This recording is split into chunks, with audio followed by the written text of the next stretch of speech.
Hello' বন্ধুসকল, আজি আপোনালোকক এটা নতুন ভিডিঅ'লৈ স্বাগতম জনাইছোঁ। থাম্বনেইলটো চাই আপোনালোকে চাগে গম পাইছেই আজি আপোনালোকক মই কি সমস্যাটোৰ দিহা দিবলৈ ওলাইছোঁ।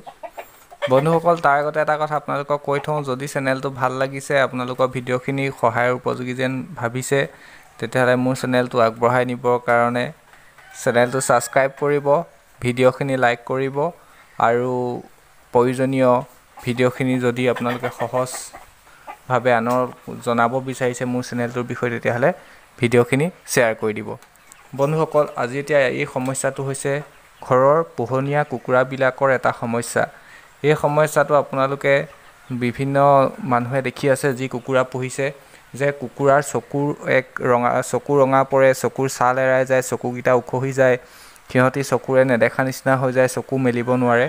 তেনেকুৱা সমস্যাবিলাক হ'লে আমাৰ বিশেষকৈ গৃহস্থসকলৰ বহুত অসুবিধা হয়। সেইকাৰণে আশা কৰিছোঁ আজি এনেকুৱা এটা দিহা দিওঁ, যিটো দিহাৰ সহায়ত আপোনালোকে এই বেমাৰটো ৰোধ কৰিব পাৰিব।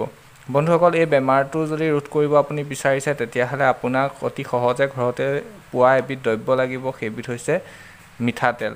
আপুনি ভাল এক কোৱালিটিৰ মিঠাতেল যদি লৈ পেলাই ধুনীয়াকৈ যদি কুকুৰাৰ চকুত মালিচ কৰি দিয়ে, তেতিয়া লাহেকৈ চকুখিনি ভাল হৈ আহিব। এসপ্তাহৰ ভিতৰত ভাল হৈ যাব।